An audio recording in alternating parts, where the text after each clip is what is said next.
5 taon na rin ang nakalilipas mula nang mamatay sa kanser sa dugo o leukemia ang nanay ni Jordan. Mahirap sa kanya ang mawalan ng ina, lalo na't truck driver ang kanyang ama na si Donato, na ang uwian nito ay 2 beses lamang sa loob ng 1 linggo. Tuwing araw yun ng Miyerkules at Sabado, at kung Linggo, saka pa lamang niya makakasama sa buong maghapon ang kanyang tatay. May mga pagkakataon din na tuwing Sabado lang ito kung umuwi.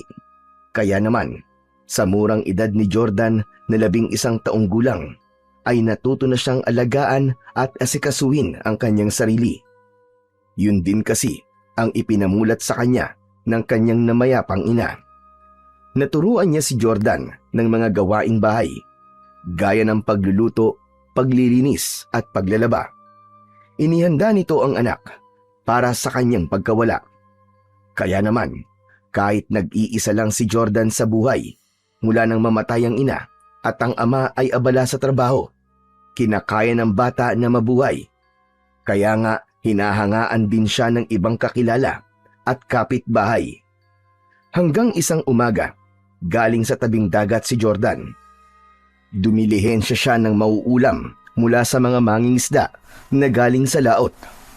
Tumutulong kasi siya para alisin ang mga nahuling isdang tapulok na nahuli sa lambat. Siyempre, may kabahagi siya dahil sa ginawa niyang pagtulong na maaari niyang iprito o ihawin para meron siyang ulam. Papauwi na siya galing sa tabing dagat nang makasalubong niya ang kaibigang si Tikboy. Uy! Buti nakita kita, Pards! Bakit, Tikboy? May kailangan ka ba sa akin? Wala naman. Kasi nga, dumating na ang tatay mo eh. Tapos tinatanong ka niya sa akin. Ganun ba, Pards? Ito, pauwi na nga rin ako eh. Ito nga, nakadilehin siya ako ng isdang tapulok na maaaring sabawan para may ulam kami ni tatay. Ayos yan, Pards. Pero tsak, magugulat kapag uwi mo. Ha? Bakit naman? May dalang sorpresa sa'yo ang tatay mo, Pards. Talaga? Anong sorpresa niya? Nakita mo ba? Oo, kitang-kita ko. Ano nga? Sinasabik mo naman ako eh. Malalaman mo rin pag uwi mo, kaya bilisan mo na para makita mo yung dala niyang sorpresa. Iniwan na ni Tikboy si Jordan. Napapaisip at napapangiti ang bata kung ano nga ba ang sorpresa na dala ng tatay niya. Napailing na lamang siya dahil binitin pa siya ng kaibigan. Hindi nito sinabi sa kanya kung ano ba ang dala ng kanyang ama, samantalang nakita naman niya yon. Ano kaya yung sorpresa sa akin ni tatay? Sana yung laro ang gusto ko o kaya naman bagong sapatos at damit. Yes, ayos na ayos yun. Magkakaroon na ako ng bagong gamit. Dahil sa nadaramang kasabikan, ay patakbo na binagtas ni Jordan ang daan papauwi ng bahay nila. Kasabikan at kasiyahan ang kanyang nararamdaman ng mga sandaling yon. Kaya nang makarating ito sa bahay, ay nagmamadaling pumasok. Gaya ng nabanggit ng kanyang kaibigan na si Tikboy, ay totoong masusurpresa siya. Ganun nga ang nangyari dahil talagang nagulat siya nang pagpasok niya ng kanilang bahay ay unang bumungad sa kanya ang sorpresang dala ng ama. Isa yung magandang babae na hapit ang suot na damit. Nakatingin sa kanya nang pumasok siya ng pinto ng bahay. Hindi agad nakapagsalita si Jordan. Nakangangalan siya na may halong pagtataka. Agad namang nagsalita si Mang Donato na tatay ni Jordan upang magpaliwanag. O anak, nandito ka na pala. Saan ka na naman ba nagpunta at wala ka nang dumating kami? Sa tabing dagat po, tay. Tumulong po ako sa mga mangingisda eh para makabahagi po ako ng uulamin. Ah, ganun ba? Siya nga pala anak, may kasama ako, si Persida. Hello, Jordan. Totoo nga pala ang sinabi ng tatay mo. Nagwapo ka. Hindi naman po masyado. Saka, nagmana lang naman po ako kay tatay eh. Oo nga naman. Nakakatuwa pala itong anak mo, Donato. Palabiro. Saan pa ba magmamana ng kagapuhan ng anak ko, kundi sa akin? Oo naman, syempre. Tama ka. Tay, bakit niyo po siya kasama sa pag-uwi? May kailangan po ba sa atin si Aling Persida? Ano ka ba, Jordan? Bakit naman Aling Persida ang tawag mo sa akin? Ano po ba dapat ko pong itawag sa inyo? Jordan anak, mula ngayon ay tatawagin mo na siyang Tita Persida. Mas okay kung Mama Persida. Po? Bakit po? Kasi nga, ako na ang magiging bagong nanay mo. Mag-asawa na kami ng tatay mo. Nagpakasal na kami sa Huwes doon sa Maynila. Anak, matagal na ring patay ang nanay mo, hindi ba? At syempre naman, kailangan ko ring maging masaya at magkaroon ng makakasama sa buhay. Kaya naisipan kong humanap ng mapapangasawa. At dumating nga sa buhay ko ang Tita Persida mo. Nagkain laban kami, kaya heto na nga. Magkasama na kami bilang mag-asawa. Ibig niyo pong sabihin kinalimutan niyo na po talaga si nanay? Hindi naman sa ganun, anak. Isa pa, wala na ang nanay mo. Tapos na ang anumang namagitan sa amin ni Andrea. Kailangan ko na magkaroon ng bagong buhay. Bakit naman, Jordan? Ayaw mo ba sa akin na maging ikalawang nanay mo? Kaya ko rin gawin ang pagmamahal at pag-aalagang ginawa niya sa'yo. Hindi na nagsalita pa ang bata. Inilagay na lang nito ang dalang isdang tapulok sa kusina at pumasok na sa kanyang kwarto. Malungkot at maluwa-luwa si Jordan. Hindi niya gusto ang sorpresang yon ng kanyang ama. Aba, nag-walkout yata ang anak mo, Donato. Pagpasensyahan mo na lamang muna, Persida. Nagulat lang siguro kasi nga bigla na lang kitang isinama dito sa bahay. Hindi ko rin nasabi sa kanya ang tungkol sa pagkakaroon natin ng relasyon. Hayaan mo, at ako ang bahala.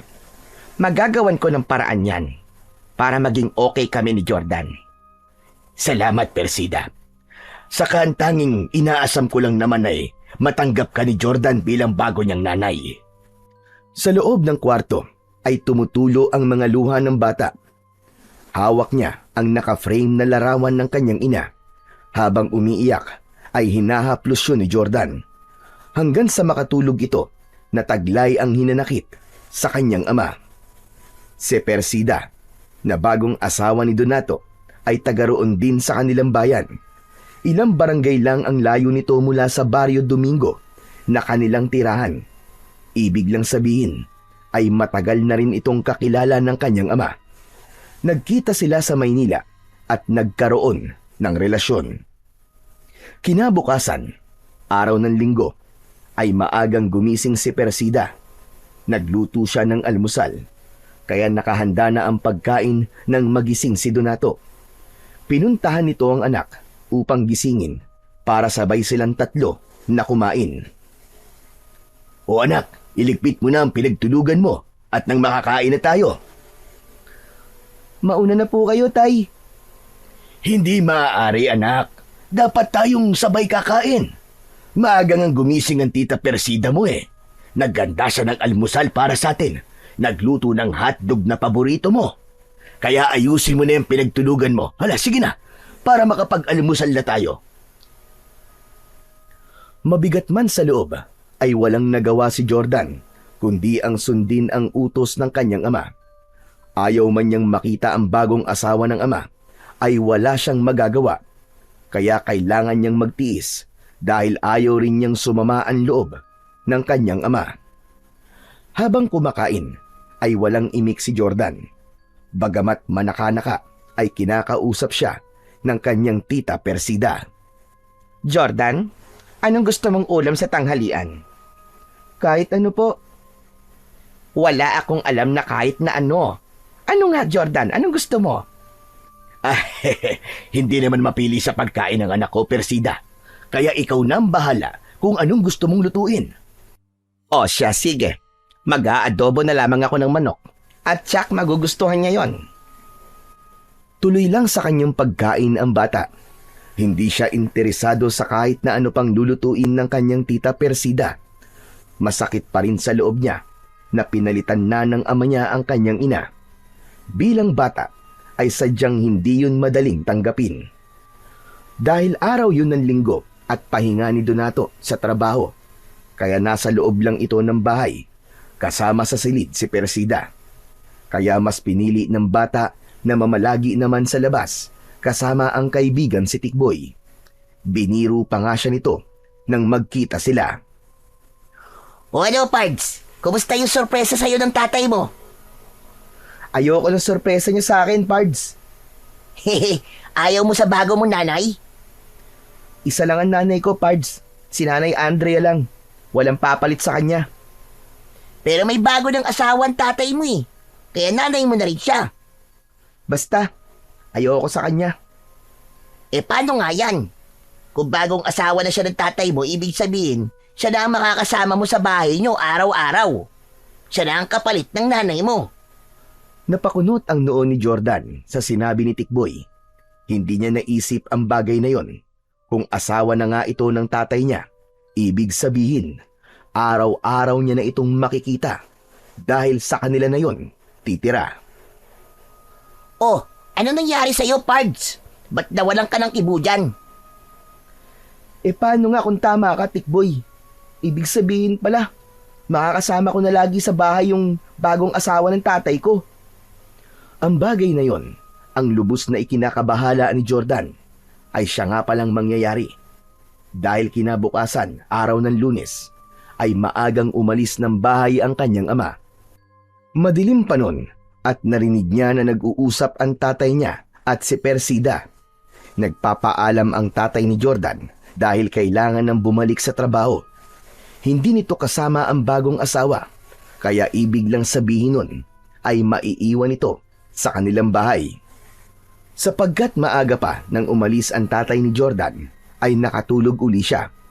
Kaya lang, nagising siya sa kalabog at sipa sa kanyang paa. Nagulat pa siya sa ginawa ni Persida. Hoy! Hoy!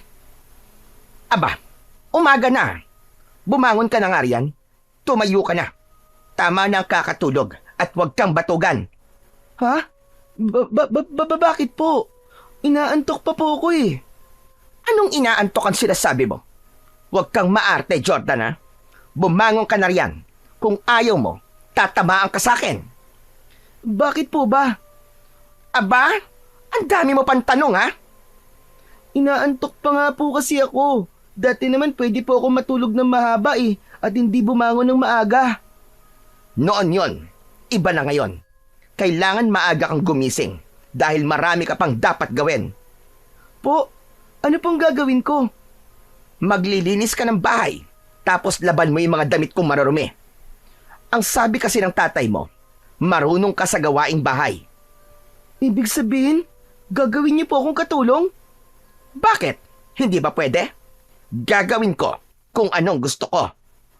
Makakarating to kay tatay. Nagpapatawa ka ba? Wala ang tatay mo. Sa susunod na linggo pa ang uwi niya. Kahit na, isusumbong kita sa kanya dahil sa gusto mong ipagawa sa akin. Eh di magsumbong ka sa lela mong panot. Gusto mo samahan pa kita eh. Saka para sa kaalaman mo, may permiso ng tatay mo yung ginagawa kong ito. Siya pa nga ang may sabi sa akin na maaari kitang utusan. Hindi ako naniniwala sa'yo. Hindi yung gagawin ni tatay. Bahala ka kung ayaw mo maniwala. Basta ako, gagawin ko lang yung sinabi niya sa akin na maaari kitang utusan. Kaya tumayo ka na riyan para masimulan mo na ang paglilinis itong bahay. Tapos mamaya maglalaba ka at ikaw rin ang magluluto ng pagkain natin. Eh kayo, anong gagawin niyo? Problema ko na yon. Wala kang pakialam. O ano? Tatanga ka na lang ba dyan? Baka samain ka na sa akin. Kinuha ni Persida sa kanyang paa ang tsinelas. O ano? May reklamo ka ba? O makakatikim ka ng palo nitong aking tsinelas? Nakita ni Jordan na hindi nagbibiro si Persida dahil ayaw din niyang mahataw ng tsinelas, kaya tumayo na lang ang bata para sundin ang utos ng kanyang madrasta.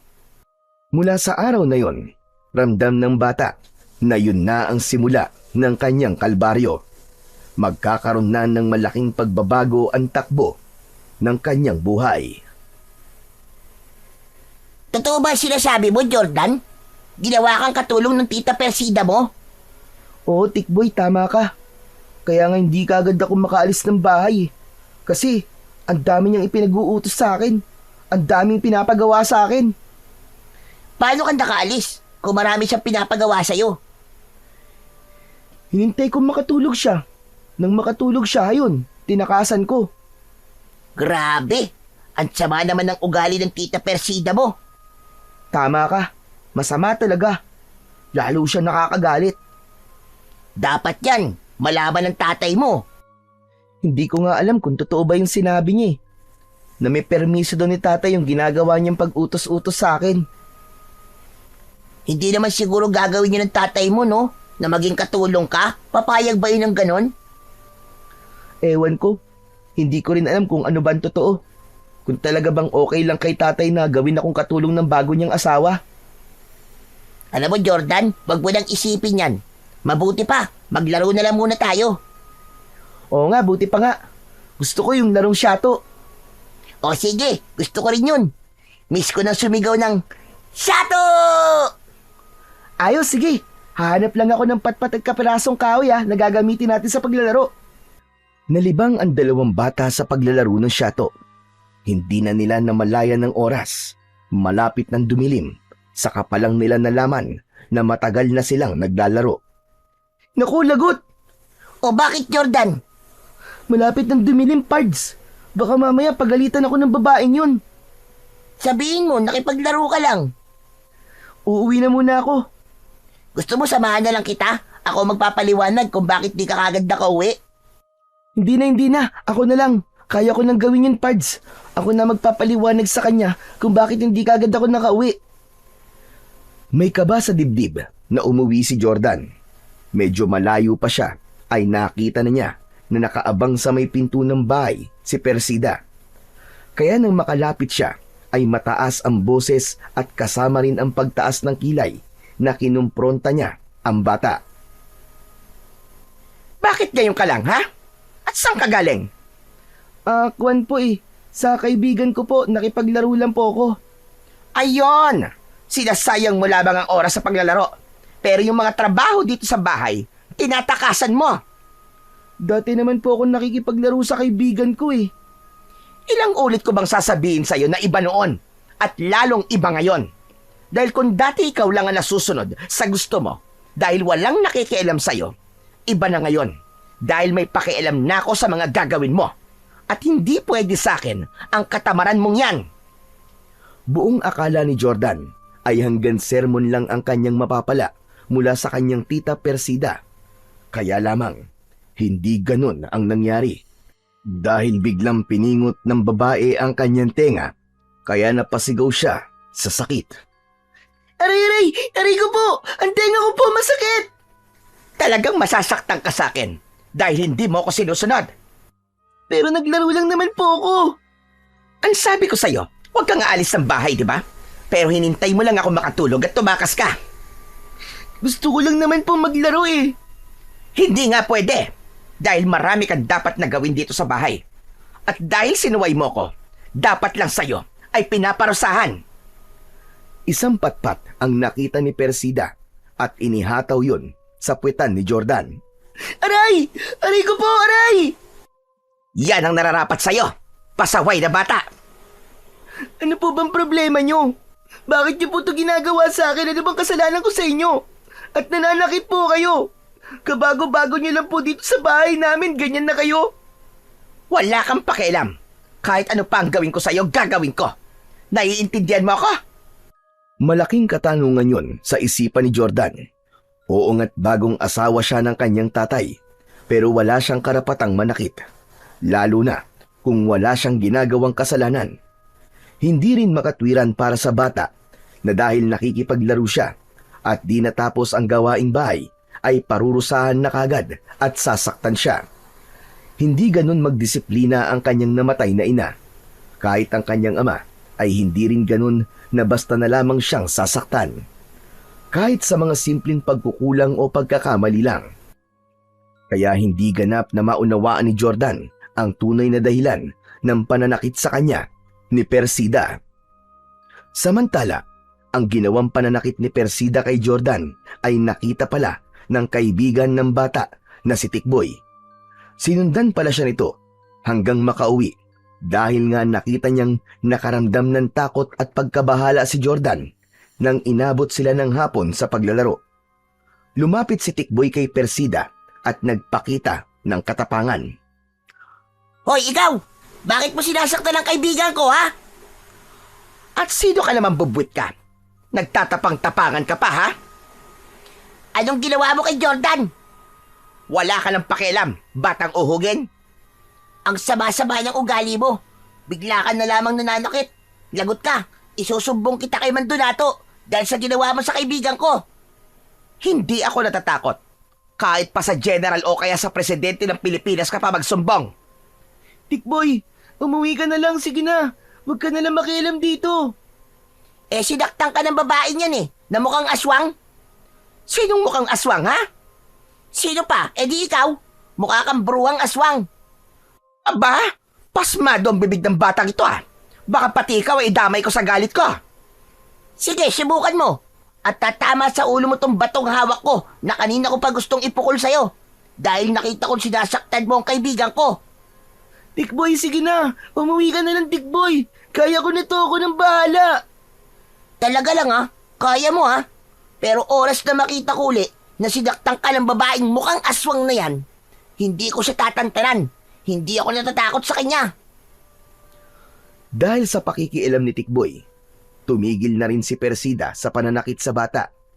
Ayaw din niyang malaman ng ibang taga ron ang ginagawa niya kay Jordan. Pero para sa sarili niya, ay hindi siya titigil na saktan ng bata. Kung ano man ang dahilan, ay siya na lamang ang nakakaalam nun. Bagay na hindi pa kayang ipaalam ni Persida. Lumipas pa ang ilang mga araw. Umuwi ng bahay si Donato. May mga pasalubong ito kay Persida, mga groceries at ilang damit. Siyempre, hindi mawawala ang pasalubong niya para kay Jordan. Agad pumulupot na parang sawa at naglambing pa si Persida kay Donato. Ay, Donato, nandiyan ka na pala. Namiss kita na sobra. Ako rin naman, miss na miss kita, Persida. Talaga lang, ha? Kaya mamaya, humanda ka sa akin. Sarap-sarap, ang bango-bango mo talaga. Ano ka ba? Nakikiliti naman ako sa'yo. Hindi ka makapaghintay Siya nga pala, kumusta naman ang pakikitungo sa'yo ng anak ko? Okay lang. Gaya ng bilin mo sa akin, ako ang bahala sa kanya na dapat ay asikasuhin ko siya at pagsilbihan. Yun naman ang ginawa ko. Ang swerte ko naman talaga sa misis ko, ba? Salamat naman at itinuturing mong parang tunay na anak si Jordan. Dinig na dinig ni Jordan ang mga sinabi ni Persida. Nag-iinit ang kanyang puno ng tenga. Gusto niyang sumigaw at sabihin na nagsisinungaling ang kanyang tita Persida. Pinipigilan niya yon, kaya lamang pilit na kumawala ang kanyang nararamdamang galit. Hindi, tay. Sinungaling po ang babaeng yan. Hindi po totoo sinasabi ng asawa nyo. Ako po nagsisilbi sa kanya. Samantalang siya, buhay Reyna. At Jordan, ano pa sinasabi mo? Bakit ka ganyan? Totoo naman yun Lahat ng trabaho dito sa bahay akong pinapagawa mo. Ginagawa mo akong katulong. Nakakasama ka ng loob, Jordan. Pagkatapos ng pagsisilbi ko sa'yo, ipinagluto pa kita ng masarap. Ganyan pa ang gagawin mo sa akin. Babaligtaran mo ako sa harap ng tatay mo. Anong binabaligtad?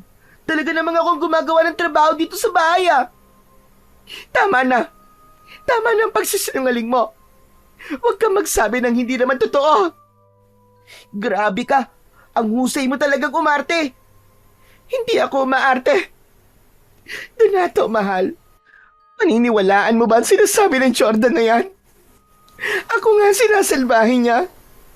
Nagsama ka pa nga ng kalaro mo dito at gusto niyo akong pagtripan. Napakasinungaling mo talaga. Sinungaling ka. Tama na yan, Jordan. At pwede ba? Bigyan mo naman ng konting respeto ang tita Persida mo at huwag kang gumagawa ng kasinungalingan. Ako pa talaga ngayon ang sinungaling, tay.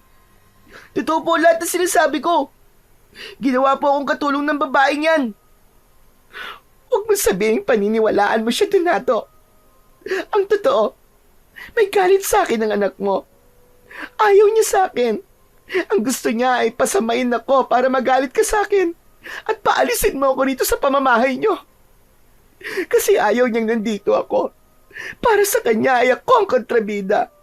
Panira ako ng kanyang diskarte. Tay, hindi po totoo ang sinasabi ng babaeng yan. Maniwala po kayo sa akin. Nakita mo na? Ako pa ang ginagawa niyang sinungaling sa'yo. Yan siguro natutunan ng batang yan. Sa lagi niyang paglabas-labas at pakikipaglaro sa mga kaibigan niya. Kung ano-anong natututunang hindi maganda. Nagdrama at may konting iyak pa ang ginawa ni Persida bilang pagpapaawa na siya ang argabyado. Si Jordan ang masama at pasaway.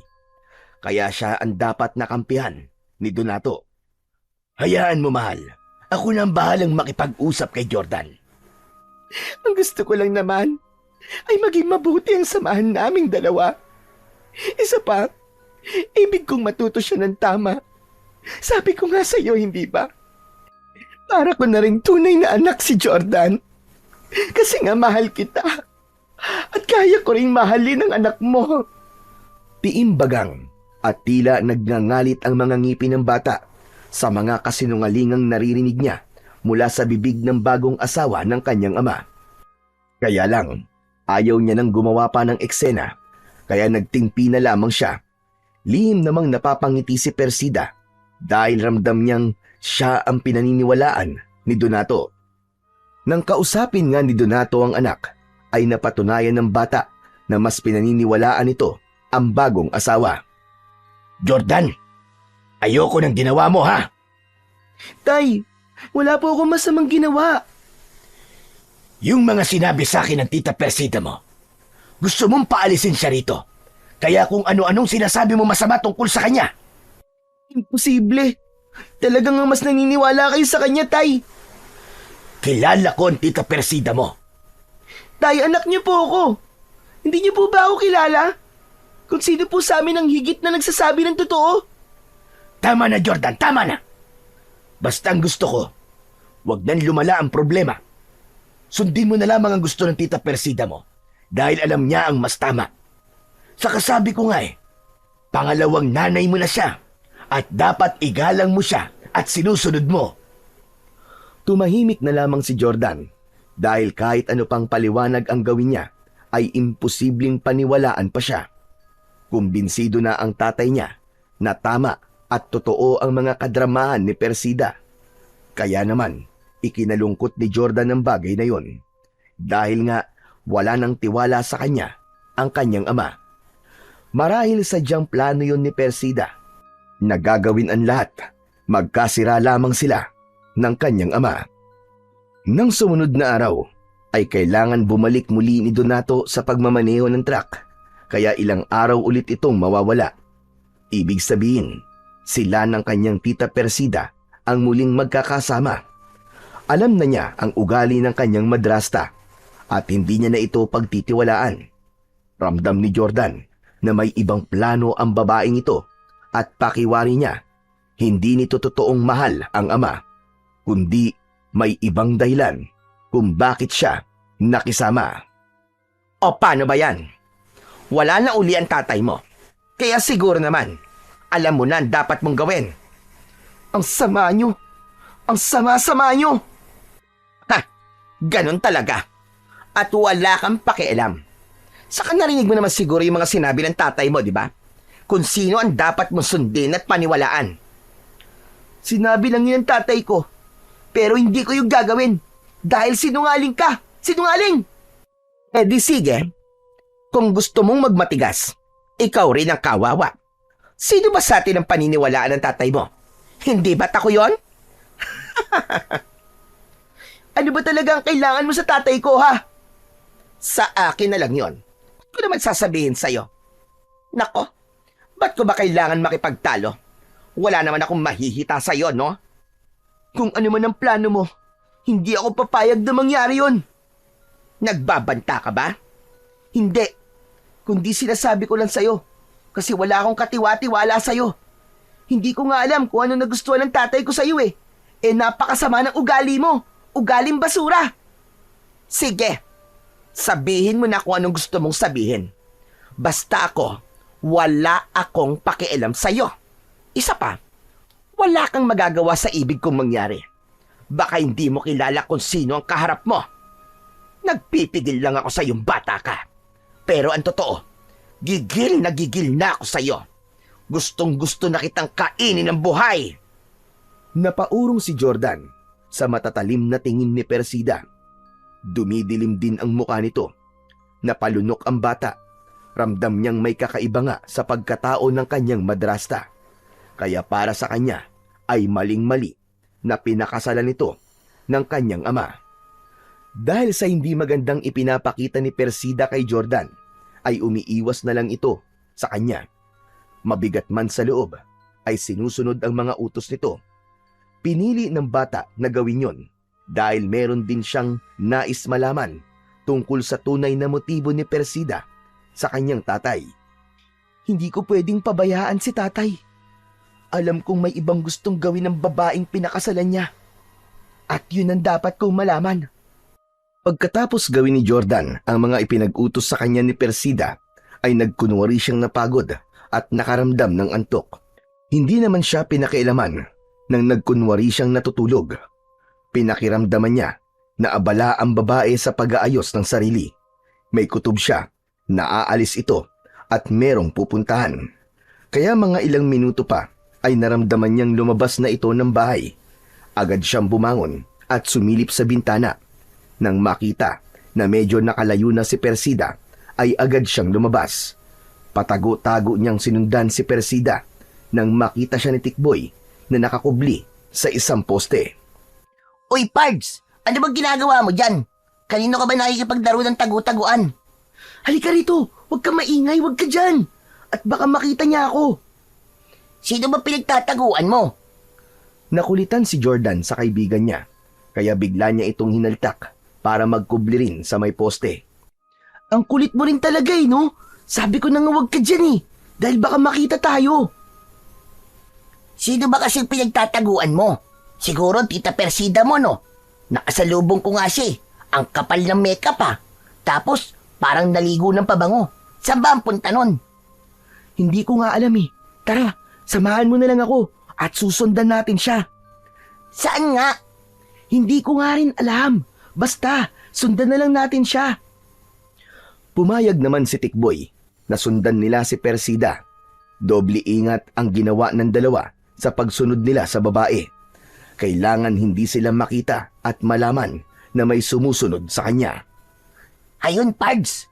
Tumambay sa may tindahan. Ano kayang gagawin niya dun? Nako, naloko na. May hinihintay pala siya. Hala, may lalaking lumapit sa kanya, Pards. Umakbay sa kanya yung lalaki, Teka lang, di ba asawa siya ng tatay mo? Bakit ganun? May iba pa siyang kalandian. Nakikipagkita pa siya sa ibang lalaki. Ano yun? Dala-dalawa ang asawa niya? Ewan ko, hindi ko alam. Nako, mukhang niloloko niya ang tatay mo, Pards. Ang sama naman ng babae na yan. Anong gusto mong gawin natin? Sugurin natin? Tapos upakan natin yung kasama niyang lalaki? Ano ka ba? Sira ulo. Hindi pwede yun. Saka di mo ba nakikita? Ang laki ng katawan ng lalaki Baka isang suntok lang yan sa atin Bulagtaan na kagad tayo. Anong gagawin natin? Kailangan makalapit tayo sa kanila. Tapos sundan natin kung saan sila pupunta. At gusto ko ring malaman yung kanilang pinag-uusapan. Teka, parang hindi yata madali yun, Pards Mahihirapan tayong makalapit na hindi nila tayo makikita. Kung sa bagay, tama ka, Tikboy. Pero sino nga kaya ang lalaking yun? Samantala, silipin natin ang pakikipagkita ni Persida sa lalaking nakita ni na Jordan at Tikboy. Huwag tayo rito, Alfonso. Doon tayo sa bandaron mag-usap. Hindi ako komportable dito na malapit sa tindahan. Sige ba? Ikaw ang bahala. Alam mo naman, di ba? Nasunod-sunuran lang ako sa'yo. Teka nga, huwag kang hawak ng hawak sa akin. Ayaw mong hawakan kita. Miss na kita. Alam mo na yun. Si Raulo, Baka nakakalimutan mo na taga rito ang asawa ko. Mamaya, may ibang makakita sa atin. Bakit? Asawa mo rin naman ako Basta, huwag tayo dito. Humanap ng ibang lugar sina Persida at Alfonso upang mag-usap ng sarilinan. May mga mahalagang bagay silang dapat pag-usapan. Anong balita sa plano mo, Persida? Kailan mo madidispatch ang lalaking yon? Kumikilos na ako, Alfonso. Konting panahon na lamang. Basta, tiyakin mo lang na sa lalong madaling panahon ay madidispatcha mo na siya. Oo, Alfonso. Sinabi ko na ngang ako ang bahala doon. Saka kailangan natin ang bahay niya. Doon tayo titira kapag nawala na siya. Yung anak naman niya, madali na nating magagawa niyo ng paraan. Ang mahalaga ngayon ay madispatcha na ang ama niya. Kaya habang atat na atat pa siya sa'yo, gawin mo na ang lahat. Oo, alam ko yon. Saka hindi ko rin nakakalimutan ang ginawa niya. Malaki ang kasalanan niya sa bunso kong kapatid. Dahil siya ang nakasagasa. Pagkatapos niyang sagasahan ay iniwan niya na lang na basta. Kaya dapat niyang pagbayaran ang ginawa niya. Kaya nga, dapat mong bilisan ang mga kilos mo. Ang totoo nga napipiko na rin ako doon sa bata. Gusto ko lang ipakita sa kanya ang totoong ako. Ang aking pagiging aswang. Para tapusin na siya. Hindi pwede. Masisira ang mga plano natin kapag nadiskubre kagad ang tungkol sa tunay nating pagkatao. Tsak, kakalat agad yon at magugulo ang mga taga rito sa Barrio Domingo. Alam ko yon. At lalo tayong mahihirapang kumilos kapag maaga nilang nalaman ang katotohanan. Dapat maitago muna natin ang pagiging aswang. Mainam ang lugar na ito para sa pamayanang hanap natin. Kung saan magpaparami tayo at magiging baryo ng mga nilalang na may dugong aswang. Basta, Alfonso, isang bagay lang ang ipinapangako ko sa'yo. Hindi ako papalpak sa mga plano ko. Magtiwala ka lang sa akin. Dapat lang, dahil malaki ang inaasahan sa atin ng ating Panginoon. Ang Panginoon ng kailaliman, ang mundo ng kadiliman. Dahil walang nagawa sina Jordan at Tikboy na marinig ang pag-uusap ni Persida at Alfonso, kaya nauna nang umuwi ng bahay ang bata. Masama ang tingin sa kanya ni Jordan nang pumasok ito ng bahay. Bakit ganyan ka kumakatingin sa akin, Jordan? Ano bang problema mo? Wala. Pero mukhang kayo may problema. Wala akong problema. Ang saya ko nga Manluloko ka talaga. Ano ba sinasabi mo, ha? Akala mo yata hindi ko alam ang ginagawa mo Gumagawa ka na naman ng kung anong kwento na sasabihin mo sa tatay mo. Habang nagtatalo sina Persida at Jordan, ay biglang nagring ang cellphone ng babae. Sinagot niya yon. Nanlaki ang mga mata at nagulat si Persida sa natanggap niyang balita. Napatingin ito kay Jordan. Nakakunot naman ang noo ng bata na may pagtataka. Bago pa magtanong si Jordan, ay una nang nagsalita ang babae. Hindi na makakauwi pa ang tatay mo, Jordan. Bakit hindi na siya makakauwi? Wala na ang tatay mo. Ha? Ano pong wala na? Patay na si Donato. Na-aksidente ang minamaneho niyang truck. Bumanggayon at hindi nakaligtas ang tatay mo. Patay na siya. Hindi. Hindi po totoo yan. Hindi po totoo yan. Ano bang hindi totoo? Mismong boss niya ang tumawag sa akin. Tumakbo palabas ng bahay si Jordan.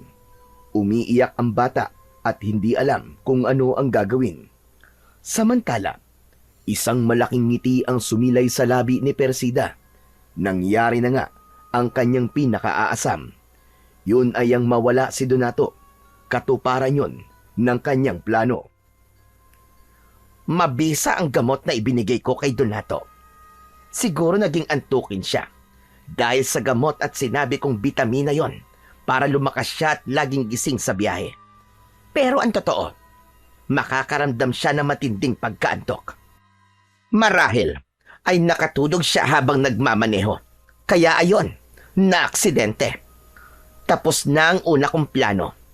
Tiyak, matutuwa nito si Alfonso. Samantala, Dahil sa labis na sakit na nararamdaman ni Jordan, ay nagpunta siya sa isang lugar na madalas nilang puntahan ni Tikboy kapag gusto nilang magkwentuhan at pag-usapan ang kanilang mga pangarap. Doon niya ibinuhos ang kanyang sama ng loob, ang kanyang kalungkutan sa pagkawala ng kanyang ama. Alam niyang hindi biro ang sinabi ng kanyang tita Persida. Gusto ni Jordan na sumigaw ng mga sandaling yon dahil sa sakit na kanyang nararamdaman. Walang tigil ang pag-agos ng luha ni Jordan, kaya hindi niya naramdaman ang paglapit ng kaibigan si Tikboy. Nagtaka ito dahil nun lang niya nakita na umiyak ng ganun katindi si Jordan. Sa pamamagitan ng paputol-putol na kwento habang umiiyak, ay nalaman ng bata ang dahilan ng kalungkutan ng kanyang matalik na kaibigan. Pambihira naman, Pards, oh. Nakakalungkot naman yan. Pards, nakikiramay ako. Wala na pala ang tatay mo. Namatay si Itay na hindi man lang niya nalaman ang totoo. Siguro, kung hindi nag-asawa uli ang tatay mo, hindi yun mangyayari sa kanya. Bakit mo naman nasabi yun, Tikboy? Pakiramdam ko kasi, yung babaeng inuwi niya sa inyo, yun ang malas eh. Siya ang dahilan ng mga hindi magandang nangyayari sa buhay nyo, lalo na yung pagkawala ng tatay mo. Hindi na lang umimik si Jordan, pero yun din ang nararamdaman niya. Malas sa kanila si Persida at ito ang dahilan ng kanilang kamalasan. Inuwi sa kanilang bahay ang labi ng ama ni Jordan. Halos hindi makausap ang bata habang nakaburol ang ama. Samantalang si Persida ay todo acting naman, pilit na ipinapakita sa mga tao ang kanyang paghihinagpis at kalungkutan.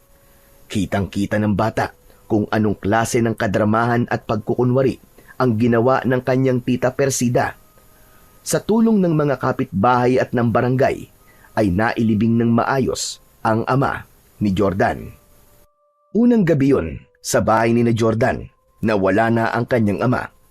Hindi niya inaasahan na sa pagkakataon ding yun, ay pupunta ang lalaking nakita nila ni Tikboy. Anong kailangan mo? Bakit ka nandito? Makikipaglamay sana ako. Kaya lang, nailibing na nga pala ang tatay mo. Kilala kita. Ikaw yung nakita namin nakasama ni Persida. Teka, wala kaya tang paggalang sa kanya. Tita Persida dapat ang itawag mo. Hindi siya karapat-dapat sa anumang paggalang. Dahil masama siya. Manluloko siya. Niloko niya ang tatay ko. May alam ka na pala. Lumapit sa kanila si Persida. Mukhang inaasahan na ang pagdating na yon ni Alfonso. Halika, pumasok ka dito sa loob. Hindi siya pwedeng pumasok sa loob ng bahay. Alam kong may relasyon kayong dalawa.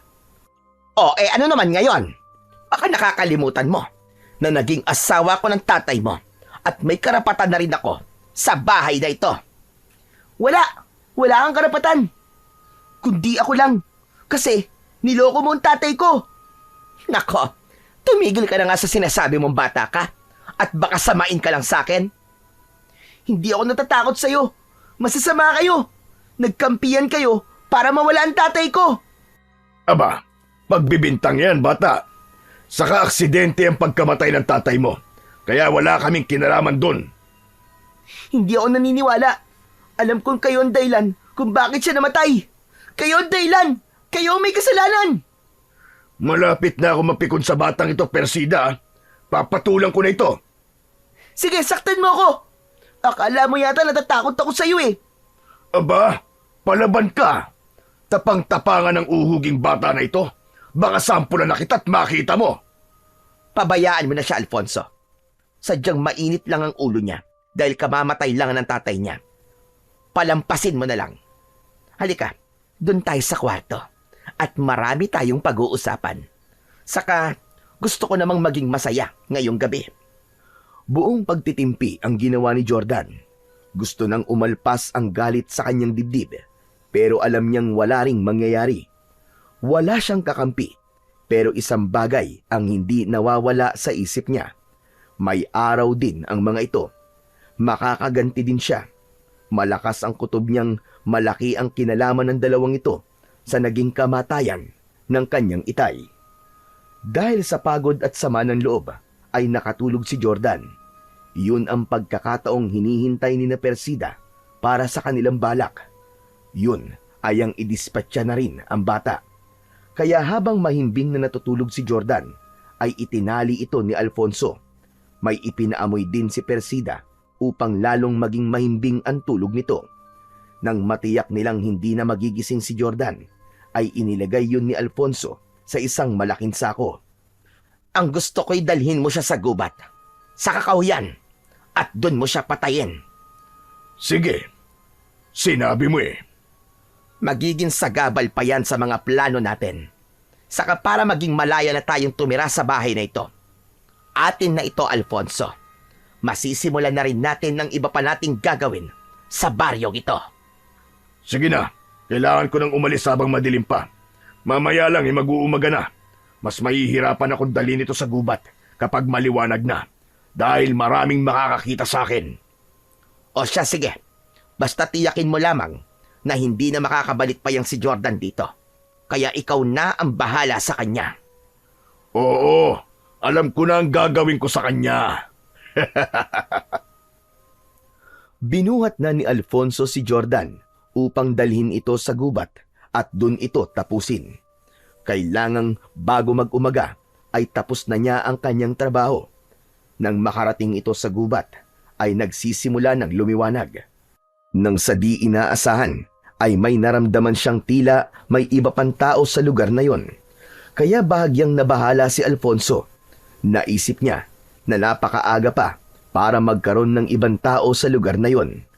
Naisip din niya na posibleng sa gubat nagpalipas ng magdamag ang mga taong naririnig niya. Bigla niyang naisip kung paano niya papatayin si Jordan. Tsak na makikita ang sako na kinalalagyan ng bata. Nakarinig siya ng agos ng tubig.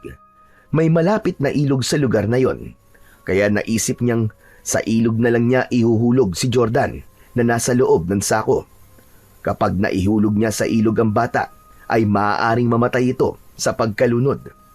Hindi rin agad makikita ng mga taong naroon dahil aanurin ng agos ang sako kung saan nakasilid ang bata. Kaya yun na nga ang ginawa ni Alfonso. Ipinaanod na lamang niya sa umaagos na ilog si Jordan para doon na rin ito bawian ng buhay. Saka nagmamadaling umalis na si Alfonso para bumalik kay Persida na naghihintay sa kanya. Sigurado ka bang hindi na makakabalik pa ang batang yon? Oo naman, siguradong sigurado. Baka nga pinagpepiesta na yun ng mga hayop sa gubat eh. Magaling, Alfonso. Magaling.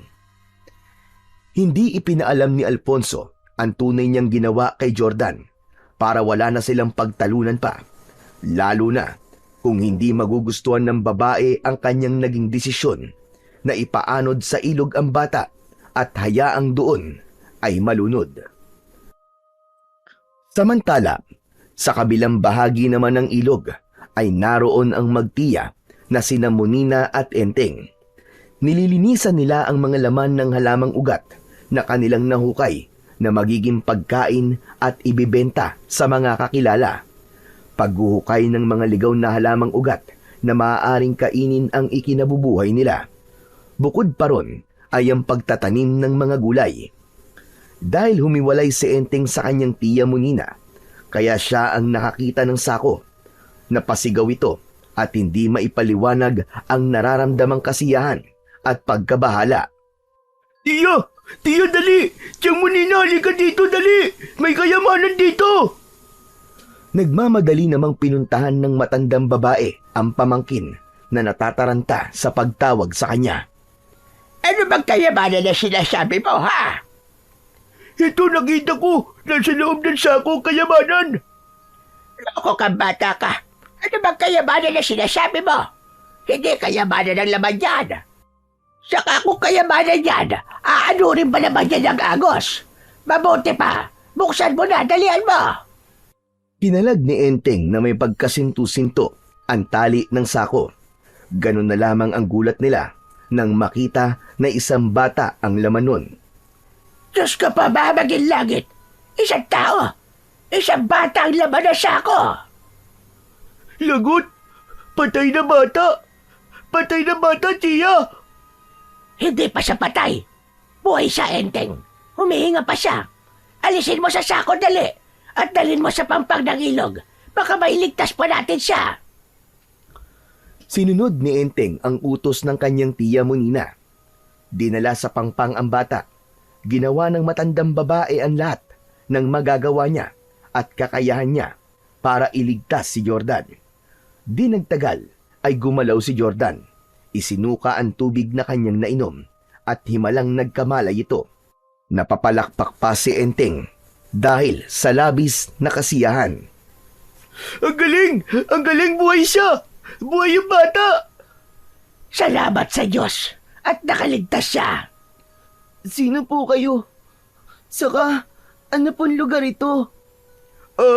Hello! Andito ka sa ilog, bata! Niligtas ka ni tiya ko! Ha? Bakit ako nandito? Wala akong maalala kung paano ako nakarating dito. Nakita ka ni Enteng na nakatali sa loob ng sako. Mabuti na lang, wala ba siya bang nangyari sa'yo at nakaligtas ka? Maraming salamat po sa tulong niyo, Lola. Lola Monina, yun ang tawag mo sa akin. At siya naman ang pamangking ko na si Enteng. Wala ka bang maalala kung bakit ka nasa loob ng sako? Nakatingin lamang si Jordan kay Lola Monina. Pilit niyang inaalala ang mga pangyayari. Sa kanyang gunita ay bumalik ang alaala niya na nakatulog siya pagkatapos ng libing ng kanyang ama. Ang tungkol sa pagkakasilid niya sa sako ay posibleng kagagawan ni na Persida at Alfonso. O ano bata, may naaalala ka na ba? Opo, Lola Monina. Naalala ko na po. Napakasama talaga nila. Sila ang may kagagawan kung bakit ako nandito sa gubat at kung bakit ako naanod sa ilog. Kagagawan nila yon. Gusto nila akong patayin. Awa ang naramdaman ni na Lola Monina at Enteng para kay Jordan. Lalo na nang makita nilang nagsimula ng umagos ang luha ng bata dahil sa matinding paghihirap ng kanyang kalooban. Galit ang namumuo sa dibdib niya para sa mga taong gustong mamatay siya. Hindi na muna nag-usisa pa si Lola Monina. Ramdam niya ang paghihirap ng kalooban ni Jordan, kaya minabuti nilang umuwi na muna. Nilikom na rin muna ni Enteng ang mga lamang ugat na kanilang hinugasan sa ilog para iuwi ang mga ito. Dahil mahina ang katawan ni Jordan, ay inalalayan naman siya ni Lola Monina habang naglalakad papauwi. Pagdating sa kanilang bahay, ay naghanda muna ng pagkain si Lola Monina dahil alam niyang gutom ang bata. Dahil may natira silang ulam na tapang usa, kaya kanin na lamang ang niluto ng matandang babae. Maraming nakain si Jordan dahil sa matinding gutom. Pagkatapos kumain at makapagpahinga, ay kusa ng ikinuwento ni Jordan kina Lola Monina at Enteng ang mga pangyayari. Nakaramdam din ng galit ang matanda para sa mga taong gumawa ng masama sa bata. Talagang sagana na ang kasamaan sa panahon ngayon. Kaya nga pinili namin ni Enteng at tumira na sa malayo sa mga tao. Dahil hindi mo na alam kung sino ang dapat pang pagkatiwalaan. Sama naman nila, Jordan. Dapat dito ka na lang sa amin eh.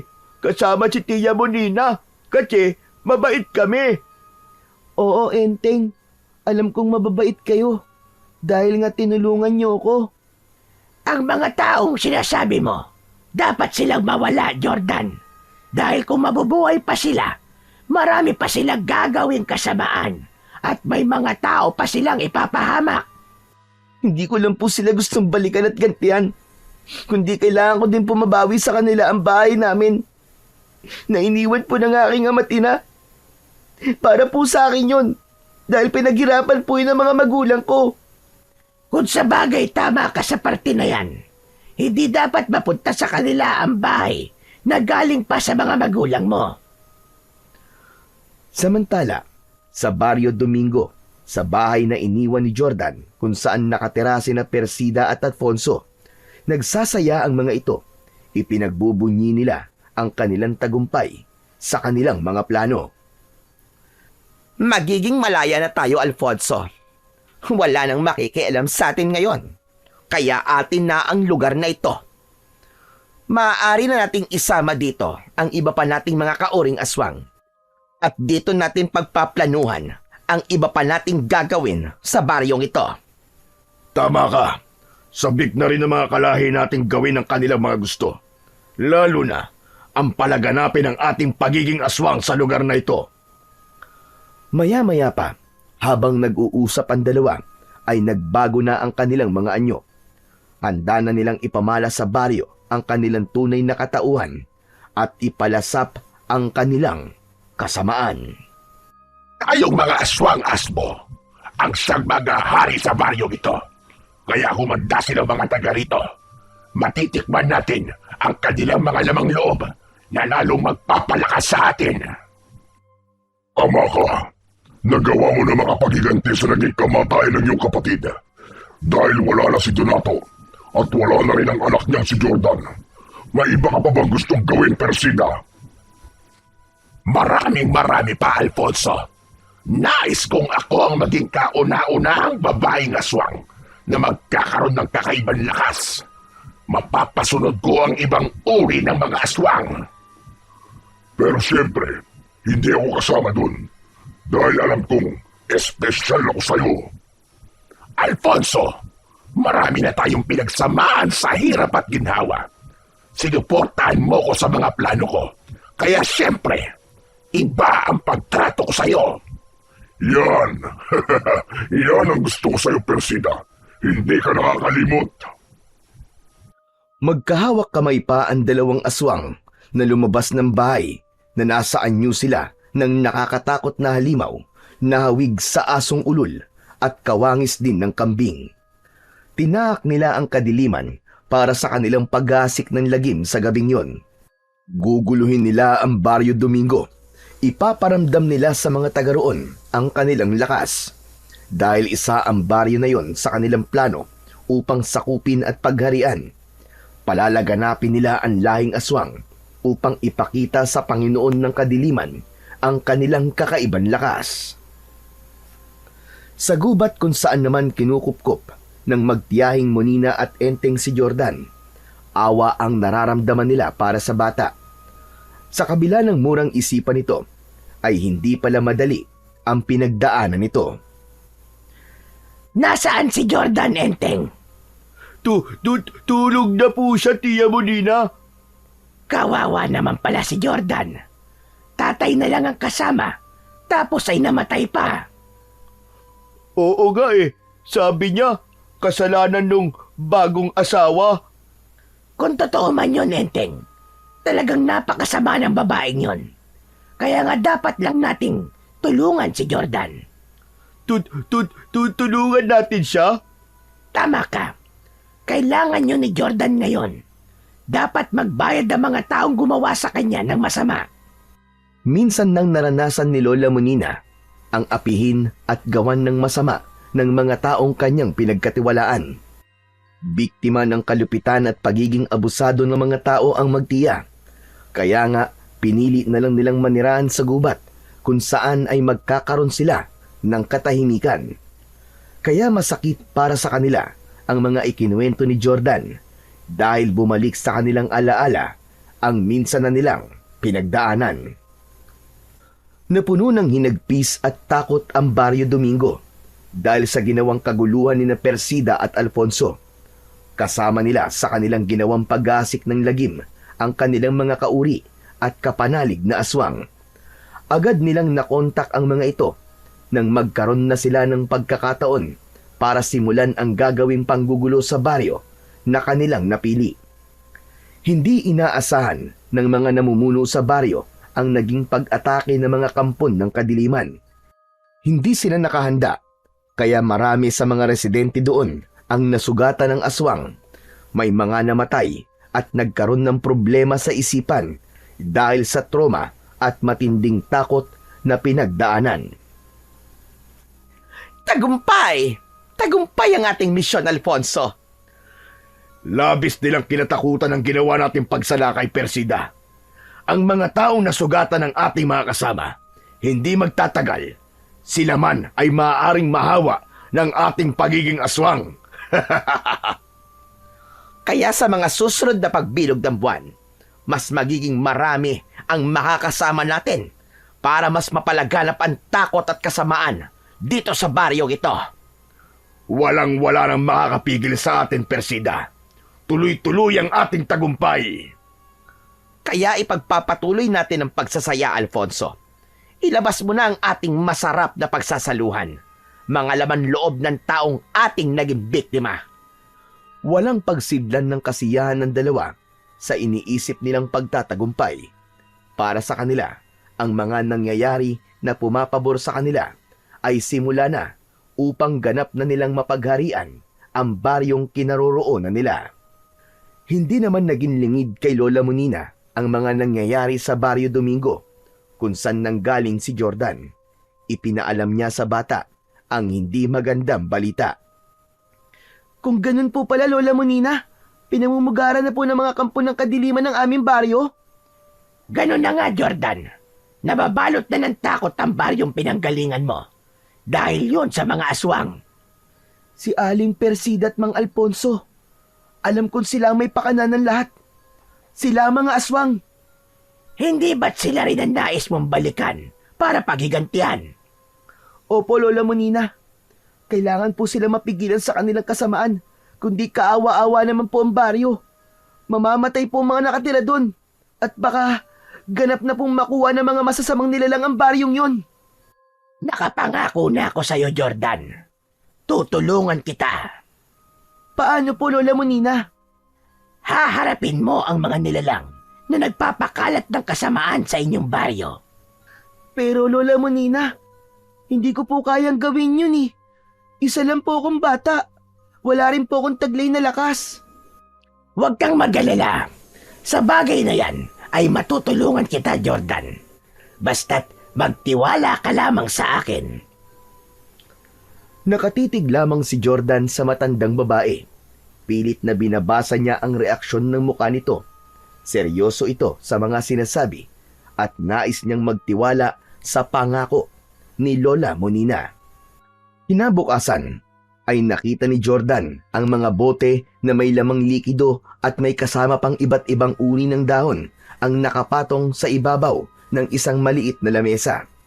Kasama ni Lola Monina ang pamangking si Enteng. Jordan! Jordan! Halika dito! Dali! Lapit ka! Lumapit ang bata sa kinaroroonan ng magtiya. Pinaupo ni Lola Monina si Jordan sa tabi ni Enteng. Gaya ng sinabi ko sa'yo, Jordan, handa kitang tulungan para tapusin ang ginagawang kaguluhan ng mga taong sinasabi mong mga aswang. Nakatingin lamang ang bata kay Lola Monina. Nais niyang pakinggan ang lahat ng sasabihin nito. Ang mga bote na may lamang halamang gamot, yan ang makakatulong sa'yo para magawa mong labanan ang mga kampon ng kadiliman. Hehehe, mahusay Lola Monina ko. Mabagsik siya mangkukulam. Totoo yun. Napaangat ang mukha ni Jordan sa sinabi ni Enteng. Hindi makapaniwala sa sinabi ng pamangkin ng matanda. Ano po? Mangkukulam po kayo, Lola Monina? Tama ka, pero hindi gaya ng iniisip mong mangkukulam, Jordan. Hindi ko ginagawa ang pangkukulam para parusahan ng isang taong walang kasalanan. Mga taong may maiitim na budhi, mga taong mapanlamang sa kapwa, at hindi nabubuhay ng patas ang taong pinatitikim ko ng aking galit. Dahil karapat-dapat lamang silang parusahan at paghigantihan. Pero, Lola Monina, paano po ako makakaganti at mapapatigil po ang kasamaan ni na Aling Persida? Isa sa mga boteng nakikita mo ay may lamang likido at nagtataglay ng mutya mula sa buto ng mansanas. Ano po? Mutya po galing sa buto ng mansanas? Tama ka ng pagkakarinig, Jordan. Buto ng mansanas. Ang bawat lagok mo sa likidong nasa loob ng bote ay magbibigay sa'yo ng pambihirang katangian. Habang may bisa sa katawan mo, ang likido na pinagbabaran sa mutya mula sa buto ng mansanas, anumang sugat sanhi ng kahit na anong sandata ay kusang maghihilom.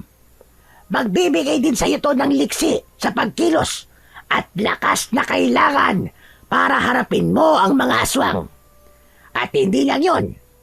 Heto, kunin mo ang maliit na supot na ito. Lola Monina, ano naman po ang laman nito? Buto ng mansanas. Pambihirang buto ng mansanas. Ang bawat buto na yan ay katumbas ng isang granada. Maaari mong gamitin yan para pasabugin ang katawan ng mga aswang. Balit, bagay maingat ka sa paggamit yan dahil maaaring maapektuhan din ang kahit na sino sa pagsabog. Lola Monina, hindi ko po akalain na ang buto pala ng mansanas ay may pambihirang katangian laban po sa mga aswang. Tama ka, Jordan. Hindi lang yan alam ng ibang tao. Dahil bibihira ang taong binibigyan ng kaalaman tungkol sa mutya ng mansanas. Bigay kay Tia Monina, kaibigan niya Engkanto. Ha? Bigay po sa inyo ng engkanto? Totoo po ba yun? Oo, Jordan. Tama si Enteng. Minsan ay may isang engkanto na humanga sa akin. Nang nakatira na ako dito sa gubat, naging malapit kaming magkaibigan. At yan ang iniregalo niya sa akin. At ngayon naman po, ipinagkakatiwala niyo na po sa akin to, Lola Monina? Tama ka uli. Dahil nararamdaman ko ang kabutihan ng puso mo, Jordan. Nang ipaanod ka sa ilog at nagawang makaligtas, ay katunayan lamang na hindi pa panahon para mawala ka sa mundo. Dahil meron ka pang ibang misyon. At yun nga ay ang maging kasangkapan para lipulin ang mga masasamang nilalang na nanggugulo sa inyong baryo. Kaya naman alam kong maaasahan ka at mapagkakatiwalaan, Jordan. Maraming salamat po, Lola Monina. Hayaan niyo po. Gagawin ko po ang lahat ng aking makakaya para magbalik ang katahimikan po sa Barrio Domingo. Hindi yun dapat makuha ng mga nilalang na kampo ng kadiliman. Gawin mo kung ano ang tama, Jordan. Nandito lamang ako. Sosuportahan kita. Sa binitiwang salita ni Lola Monina, ay lalong nagkaroon ng lakas ng loob ang bata. Alam niyang hindi siya nag-iisa sa kanyang magiging laban. Kaya naghanda na si Jordan para bumalik sa Barrio Domingo. Dala niya ang ilang bote na may nakababad na buto ng mansanas, maging ang nasa maliit na supot. Yun lamang ang kanyang gagamiting sandata, laban sa mga kampon ng kadiliman na aswang. Pero pinili din niyang magdala ng kahit isang balaraw na ipinahiram naman sa kanya ni Enteng. Sige, okay lang na gamitin mo balaraw ko, Jordan. Saksak mo sila, ha? Oo, Enteng. Maraming salamat sa'yo. Gusto ko sana samahan ka. Kaya lang, ayaw ako payagan Tia Monina ko. Okay lang yun, Enteng. Sa kalaban ko to, ako lang ang haharap. Ayoko may madamay pang iba. Kaya tama lang si Lola Monina na dito ka lang kasama niya. Bantayan mo siya, ha? Oo ba? Iingat ka, Jordan, ha? Hintayin namin balik ka dito, ha? Oo, Enteng, pangako. At sa pagbabalik ko dito, magandang balita ang dala ko. Sige. Basta galingan mo, Jordan, ha? Tapos ingat ka lagi. Isang ngiti ng pasasalamat ang iginanti ni Jordan sa sinabi ni Enteng. Binitbit na niya ang bag na yari sa buri na pinaglagyan ng bote na may nakababad na buto ng mansanas at ilang gamit ni Jordan. Walang katiyakan kung saan siya tutuloy sa pagbabalik niya sa Barrio Domingo dahil hindi naman siya maaaring magtungo sa kanilang bahay na inangkin na nina Persida at Alfonso. Nagsisimula ng kumagat ang dilim nang makarating si Jordan sa Barrio Domingo. Sa kanyang paglalakad ay naririnig niya ang usap-usapan ng mga tao na nagmamadali sa kanilang pag-uwi dahil nag-aalala silang abutan ng gabi sa daan. Kinatatakutan nila ang pag-atake ng aswang na walang awa at walang habas na nambibiktima. Naisip na ng bata kung saan siya pwedeng pansamantalang tumuloy. Doon siya pupunta para humingi ng tulong. Kagat na ang dilim nang sapitin niya ang bahay ng matalik niyang kaibigan na si Tikboy. Nasa likod bahay ang kaibigan niya at doon nakatambay. Hindi agad lumapit si Jordan dito nang makita ang kaibigan. Lumikha lamang siya ng ingay at sumitsit. Nagpalinga-linga naman si Tikboy sa paligid at hinahanap ang pinanggagalingan ng sitsit. Inang ko po, naloko na. Hindi lang yata aswang ang meron dito sa baryo namin. Pati na rin yata malignong sitsit meron na rin dito. Ayaw kita makita sitsit ka. Jack, may hypnotis mo ko. Tapos isasama mo ko sa inyong daigdig. Lumayo ka sa akin, sitsit ka! Patuloy naman si Jordan sa pagsitsit sa kaibigan. Pero sa halip na tumingin si Tikboy sa pinagmumula ni Jordan, ay pilit na inililihis ang paningin nito. Hanggang sa nainis na si Jordan, tinawag na niya ang pangalan ng kaibigan. Naku po, Diyos ko. Boses yun ni Jordan ah. Kanina sitsit, ngayon naman multo. Ay, naku po. Pinagmumultaan ako ng kaibigan ko. Napikon na si Jordan dahil ayaw pa rin tumingin ni Tikboy sa kanya. Kaya napilitan na siyang lumapit, kaya sa paglapit ay napasigaw si Tikboy. Ang OA mo naman! May pasigaw-sigaw ka pang nalalaman dyan! Please lang, Pards. Huwag ka naman ganyan, oh. Huwag mo naman akong pagmultuhan. Baliw! Sira ulo! Anong multo sinasabi mo? Hindi ako multo, no? Totoong-totoo ako. Totoong tao, hindi multo. Hayan, no? Sige, kahit kurutin mo pa ako, hawak-hawakan mo pa ang kamay ko. Buhay na buhay ako. Hala? Oo nga, no? Totoo ka nga. Hindi ka nga multo. At para patunayan ko sa'yo na hindi ako multo, heto, Aray ko naman. Bakit pinitik mo ang tenga ko? para patunayan ko sa'yo na totoo ako. Oo na. Naniniwala na akong hindi ka multo. Ibig sabihin, hindi ka patay? Hindi, patay na ako, patay na. Bira naman to, hindi nga ako multo, di ba? Ibig sabihin, hindi ako patay, buhay ako. Saka sino ba may sabi na patay na ako? Yung kasi ang kumakalat na balita patay ka na daw. Kaya nga, wala ka na rin sa bahay nyo. Ang naroon na lang, yung dating asawa ng itay mo. Kasama yung bago niyang asawa. Kaya nga ako nagbalik, Tikboy, dahil sa kanila. Anong gagawin mo sa kanila? Basta, ay siya nga pala. Wala kasi ako matutuluyan Pwede bang dito muna ako sa inyo? Kahit ilang araw lang. Oo naman, tamang-tama. Wala si nanay at tatay. Umuwi sila ng Pangasinan. May kamag-anak kaming namatay Silang dalawa lang ang umuwi at iniwan ako. Wala kasi magpapakain sa mga alaga naming hayop Kaya pwedeng-pwede ka rito. Salamat, Tikboy Halika na, pumasok na muna tayo sa loob ng bahay. At marami tayong pag-uusapan. Matagal-tagal ka rin biglang nawala Teka, sigurado ka bang hindi ka talaga multo? Kung kaltukan kaya kita dyan. Oo na, naniniwala na ako sa'yo. Naganda muna ng pagkain si Tikboy para sa kanyang kaibigan. Pagkatapos kumain, ay nagkwentuhan ang dalawa. Ikinuwento ni Jordan sa matalik na kaibigan ang mga nangyari sa kanya. Pero ang hindi niya sinabi ay ang pakay niya kung bakit siya bumalik sa baryo. Bagamat alam niyang may idea na si Tikboy ng kanyang pagbabalik. Hating gabi at mahimbing nang natutulog si Tikboy. Subalit gising na gising pa rin ang diwa ni Jordan. Unang gabi niya yon para simulan ang kanyang pakay sa Barrio Domingo. Babalik siya sa kanilang bahay para harapin ang mga taong gumawa sa kanya ng masama. Sinilip niya ang kaibigan at baka gising pa yon.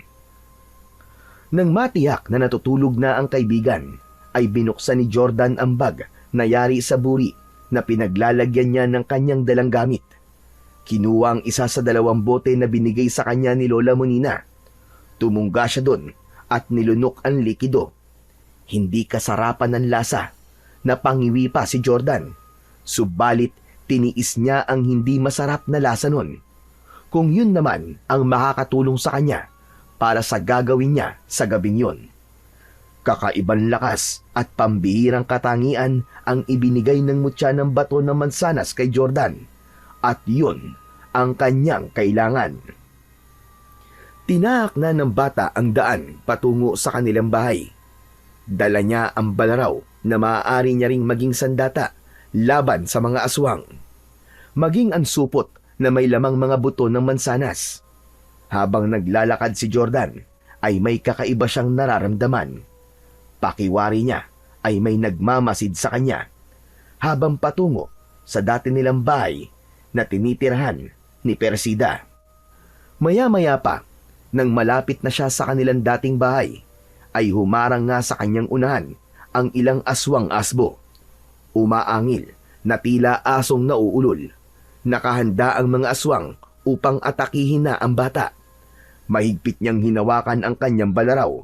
Hindi sanay sa pakikipaglaban si Jordan, kaya naroon ng kaba at pagkabahala sa kanya. Kasabay ng pag-atungal ng mga aswang ay ang pagdaluhong nila kay Jordan. Nakabuka ang malaking bibig na may matatalas na mga pangil at nakabukas naman ang mga matutulis na kuko na pangkalmot sa kanilang magiging biktima. Nataranta si Jordan sa biglang pag-atake ng mga aswang asbo sa kanya. Kaya't gamit ang balaraw ay nagawa niyang sugatan ang aswang na umatake sa kanya. Subalit, mas naging mabilis ang magkakasunod na pag-atake ng aswang na ang bawat kalmot ay nag-iiwan ng sugat kay Jordan. Kaya naman, nasugatan ang muka at katawan nito. Bumuka ang sugat at dumaloy ang masaganang dugo mula roon. Lalong nakaramdam ng takot ang bata, subalit pilit niyang pinalakas ang kanyang loob. Sinabayan niya ang pag-atake ng mga aswang.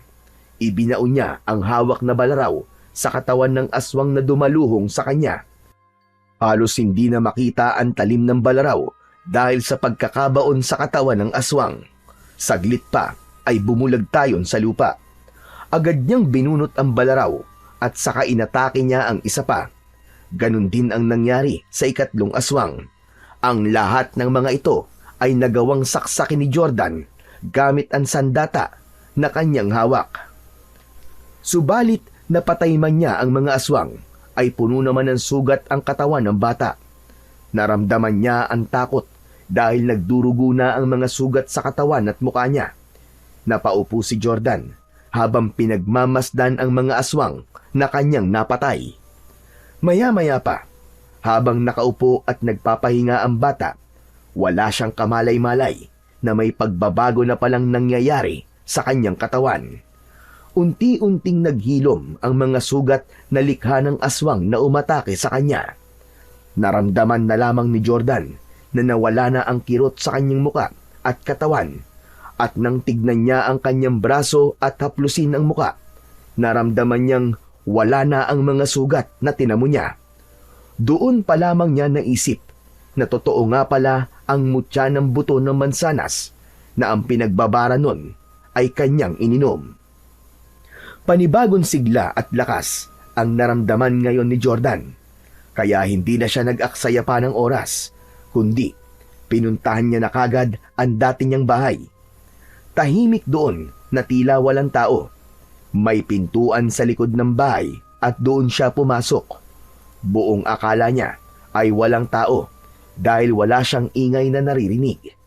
Kaya lamang sa kanyang pagpasok ay ikinagulat niya ang kanyang nabungaran sa loob nito. Akala ko kung sino ang pangahas na nagtangkang pumasok dito sa loob ng aking bahay. Ang kapal mo! Paano mo nasabing bahay mo to? Ako ang may-ari nito! Sa akin na ito ngayon. Saka di ba patay ka na, Jordan? Na hindi ko alam kung paano ka pang nakabalik dito. Si Persida lamang ang nasa loob ng bahay ng mga sandaling yon. Wala roon ang kanyang kasamang si Alfonso. Pwes nagkakamali ka. Dahil buhay na buhay ako, Persida. At narito ako para maningil sa mga ginawa mo sa akin. Sa amin ng tatay ko. Ang tapang mo naman, bata. Baka hindi mo kilala kung sino ang kaharap mo. Kilalang kilala kita, Persida. Kalahi ka ng mga aswang na nakainkwentro ko kanina. Nakainkwentro mo? Ang mga alagad ko? Ha! Alaga mo pala sila at wala silang binatbat. Anong ibig mo sabihin? Bakit nakakagulat ba ang sinabi ko? Gumagawa ka lamang ng kwento. Akala mo yata ay mapapaniwala mo ko. Dahil isa ka lamang pangkaraniwang bata. Alam ko yon. Kung pangkaraniwan lang ako, sa tingin mo ba ay makakabalik ako rito? Matapos mong ipag-utos sa lalaking kasama mo, natapusin ako? Hindi pa rin ako naniniwala sa iyo. Ngayon masusubukan ko kung hanggang saan ang yabang at kakayahan mo, bata. Akala mo yata ay natatakot ako sa iyo. Biglang nagbago ang anyo ni Persida. Naging mabangis na aswang na handang harapin si Jordan. Subalit bago pa umatake si Persida sa anyo ng aswang, mula sa kung saan, ay biglang humarang naman ang isa pang halimaw. Yun ay walang iba kundi si Alfonso, na nasa anyo na rin ng aswang at galing ito sa labas ng bahay. Ako nang bahala sa kanya, Persida. Sagot ko na siya. Dapat lang, dahil may ginawa kang isang malaking kapalpakan. Umatungal muna si Alfonso bago pa nito sugurin si Jordan. Subalit naalala ni Jordan na may ibinigay nga palang mga kakaibang buto ng mansanas sa kanya, si Lola Monina. Kinuha niya ang ilang piraso nun at agad na ibinato kay Alfonso. Nagwala ang aswang na si Alfonso nang tamaan ng buto ng mansanas. Umusok din ang bahagi ng katawan na tinamaan ng buto na ipinukol ni Jordan, kaya maging si Persida ay nataranta na rin. Anong ginawa mo kay Alfonso? Anong klase ng armas ang meron ka? Wala ka na ron. Sige, subukan mo lumapit sa akin at matutulad ka rin sa kanya. Sige, lumapit ka. Sinusubukan mo talaga ako. Hindi nagpatakot si Persida. Inatake nito si Jordan habang si Alfonso ay iniinda pa rin ang sugat sa katawan. Tila naaagnas ang bahagi ng katawan na tinamaan ng buto ng mansanas. Pagkatapos makakuha ng isa pang buto mula sa dalang supot si Jordan, ay agad yung ibinato kay Persida. Pumalaw ang babaeng aswang sa tindi ng sakit na kanyang nararamdaman. Parang asido ang epekto nun kapag dumikit sa kanilang katawan. O ano? Gusto niyo pa? Ano? Tutuluyan ko na kayong mga halimaw kayo! Nataranta ang magpartner na aswang nang muling inihanda ni Jordan ang buto ng mansanas na ipupukol sa dalawa. Napaurong ang mga ito. Kaya mas mainam kung aalis na lang kayo dito. Iwan niyo na ang bahay namin ng tatay ko. Kundi, titiyakin kong matutunaw kayong dalawa. Sa narinig na yon ng dalawang aswang ay napaurong ang mga ito dahil alam nilang hindi nagbibiro ang bata. Kasunod nun ay ang biglang pagtilaok ng manok. Delikadong maabutan sila na nasaan yung aswang kapag nagsimula ng sumikat ang araw. Natakot ang dalawang aswang kaya magkasamang lumayo. Subalit nag-iwan ng pagbabanta kay Jordan. Hindi pa kami tapos sa'yo, uhuging bata. Babalikan ka namin at titiyakin namin ikaw at siyang malulusaw. Nagmamadali nang tumalilis ang dalawa at iniwan na ang batang si Jordan. Sa pagsikat ng araw ay ganap nang nagliwanag sa loob ng bahay. Pinagmamasdan ng bata ang bahay na dati puno ng masasayang alaala nila ng kanyang tatay. Malaki na ang ipinagbago nito, marumi na at makalat. Naroon din ang amoy na hindi kaaya-aya. Samantalang nang nakatira pa siya roon, ay nagagawa niyang linisan lagi dahil lumaki siyang tinuruan kung paano panatilihing maayos ang kanilang tirahan. Subalit sa sandaling yon, ay hindi mawari ni Jordan kung anong klaseng tao ang nakatira doon dahil sa nagkalat na dumi. kaya't matinding kalungkutan ang bumalot sa damdamin ng bata. Samantala, pansamantalang nagkubli sina Persida at Alfonso sa isang tagong lugar. Isang lumang bahay na matagal nang pinabayaan. Magkaharap ang dalawa, parehong nasa anyong tao na sila. Galit ang nararamdaman ni Persida habang kaharap si Alfonso, kaya hindi niya napigilang bigyan ang lalaki ng isang malakas na sampal. Oh, ano bang problema mo, Persida? Bakit ka nananakit? Kung saktan din kaya kita? Nagtatanong ka pang walang hiya ka. Hindi ba ang utos ko sa'yo ay patayin ang batang ipinadala ko sa'yo sa gubat? Ganun naman ang ginawa ko Bakit buhay pa siya? Ano bang katangahan ang ginawa mo? Sabihin mo nga ang totoo. Bago pa ako ang pumatay sa'yo, inutil ka. Ipinaanod ko siya sa ilog para doon ay malunod na rin siya. Ang laki mo palang hangal Hindi mo tiniyak na patay na siya bago mo pinaanod sa ilog. Isang malaking pagkakamali ang ginawa mong hunghang ka. Tignan mo ngayon. Bukod sa buhay pa siya, may kakaibang lakas ang batang yon. Kaya anong mangyayari sa atin ngayon? Nasa pangalib tayo at siya ang magiging hadlang sa ating mga plano. Masyado kang natatakot sa kanya. Isa lamang siyang bata. Hindi na siya pangkaraniwang bata ngayon. Nakita mo bang ginawa niya sa'yo kanina? Paano mo sasabihin bata lamang siya? Dahil sa ginawa mo, lalo lang lumaki ang problema natin. Dahil yon sa kahangalan mo. Biglang sinakal ni Persida si Alfonso dahil sa panggigigil at galit nito. Papatayin mo ko dahil lang sa batang yon? Dahil nakakainit ka ng ulo, hunghang ka. Kakampi mo ko, Persida, at tanging nagmamahal sa'yo. Kapag pinatay mo ko, mag-isa ka na lang. Kaya sa halip na magalit ka at pagtangka ang patayin ako, ba't hindi na lang natin pag-isipan kung paano matatalo ang batang si Jordan? Napaisip si Persida sa sinabi ni Alfonso. May katwiran ito. Sa halip na magalit siya at silang dalawa ang magpatayan, mas mainam kung mag-isip sila ng paraan para tapusin ang batang hadlang sa kanilang mga plano. Ikaw ang siyang mag-isip ng paraan, Alfonso, para makabawi ka sa kapalpakang ginawa mo. Sige, akong bahala, Persida. Tiyakin mo lang na hindi ka napapalpak ngayon. Dahil kapag pumalpak ka ulit, ay tuluyan nang mawawalan ako ng tiwala sa'yo. Kahit ikaw pa ang lalaki nagpapasaya sa akin. Alam mo na ang pwedeng mangyari sa'yo. Mas mahalaga pa rin sa akin ang pagsunod at ikatutuwa ng ating Panginoon kaysa kasiyahang binibigay mo sa akin. Nagkakaintindihan ba tayo, Alfonso? Hindi na umimik pa si Alfonso, pero nakatatak na sa isipan niya ang ibig sabihin ni Persida. Kaya dapat lamang na makaisip siya ng paraan at hindi niya dapat biguin ang babaeng kaharap niya. Samantala, sa ibang dako naman, nagising si Tikboy na wala sa kanilang bahay si Jordan. Nagtaka ang bata pero naisip niya na marahil ay pumunta ito sa dating bahay dahil ang nais nga ng bata ay mabawi ang dating tirahan sa babaeng naging asawa ni Donato. Kaya't nagtungo na lamang doon si Tikboy upang alamin kung naroon nga si Jordan. At tama nga ang kanyang hinala. Inabutan niya nga roon ang kanyang kaibigan na abalang naglilinis. Hindi kasi kinaya ni Jordan ang matinding kalat na nakikita niya sa loob ng bahay, kaya nagkusa siyang linisan ito.